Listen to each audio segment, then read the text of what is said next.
Welcome back to my channel Turkey Hot News. Thanks for watching this video. Like and subscribe and click the bell to get notifications of our latest videos. It's caught in the crossfire.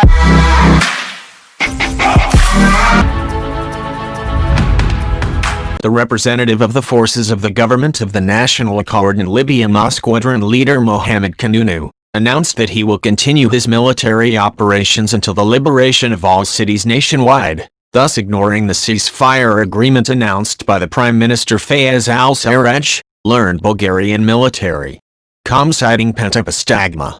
In a tweet on his official Twitter account, Qanunu said, "We will never trust the announcement of a new ceasefire or truce, as we have seen many previous breaches and breaches."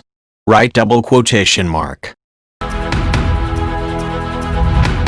The spokesman confirmed, "We are determined to continue our military operations in order to legally defend ourselves, to attack threatening greenhouses and to stop the development of illegal groups in the country."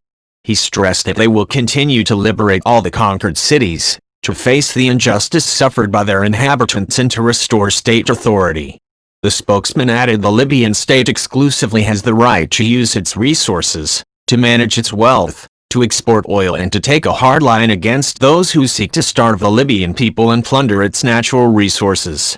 The situation in Libya is escalating after the announcements for the creation of a large naval base from Turkey and Qatar in Misrata, which will become their base in the Mediterranean against Greece and Egypt. Faraj Dardar, who is presented by the Brotherhood channels as a political analyst and researcher, said that there is currently a large military mobilization of Haftar forces on the borders of the areas of Sirte and Al-Jawfa, because the target of these forces is to reach the city of Misrata and occupy it. Dardar claimed in a telephone interview with the Turkish channel TRT that the attempted attack by Haftar's armed forces was aimed at invading the city of Misrata, as it is an old and modern permanent target for the Libyan general. The reason is simple and concerns the position of the city with its port, which is the key for the control of the whole region, while at the same time looking at the Mediterranean. Hundreds of its defenders have been killed in previous battles and the city is inhabited by Turkish-born Libyans. The expert of the Libyan Muslim Brotherhood stressed that everyone knows that the city of Misrata is the thorn that stands behind the LNA forces, because from there the Haftar militias are in danger. Faraj Dardar claimed that the occupation of Misrata would remain a long-term dream, because if LNA forces could enter it, they would not have been defeated in Tripoli, Tarhana and Al-Traun. He stressed that the European Union is under great pressure from France, because the war against Tripoli resulted in heavy civilian casualties and many violations. Expert defense analysts estimate the scenario of bombing by unknown fighter jets in the evening hours. It is possible in the near future, especially after the announcement of Turks, Qataris and Libyans of Tripoli about control of the Mediterranean with a naval base. After all, the same scenario is being implemented at the Al-Vaitaya Air Base, which is bombed every 3 or so times by unknown fighters, since new Turkish-made anti-aircraft systems were first installed there. At the same time, the head of the Tripoli government, Al-Sarraj, allegedly announced an immediate ceasefire throughout Libya, on the condition that Sirte and Al-Jawfa be demilitarized at the behest of Ankara, which by the way demands exactly the same for all the Greek islands adjacent to the coasts of Asia Minor, home to 100,000 Aegean soldiers.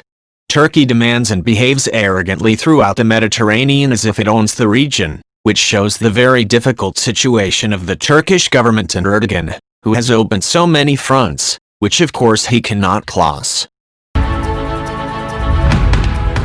It should be reminded here that General Haftar has not yet mentioned anything about the agreed ceasefire between Sarraj and Saleh, perhaps implying his disagreement with a truce on such terms. In Libya, armed clashes are currently taking place between supporters of different leaders. The country is led by the Government of National Accord, headed by Prime Minister Fayez Al-Sarraj, the Eastern Government led by Abdullah Abdurrahman Thani. The Eastern Government is supported by the commander of the Libyan National Army, Khalifa Haftar. Recall that January 13 in Moscow, Negotiations were held between the heads of the Libyan National Army LNA Caliph Haftar and the Government of National Accord Fayez Al-Sarraj. Also present were members of the foreign ministries of Russia and Turkey. On the meeting, the commander of the Libyan National Army LNA, Field Marshal Khalifa Haftar, has notified Russia about the conditions for continuing negotiations on the signing of a peace agreement in Libya. According to the requirements of Haftar, the militias operating in Libya are required to surrender weapons in the period from 45 to 90 days. This process should be controlled by a special commission created by the LNA together with the UN.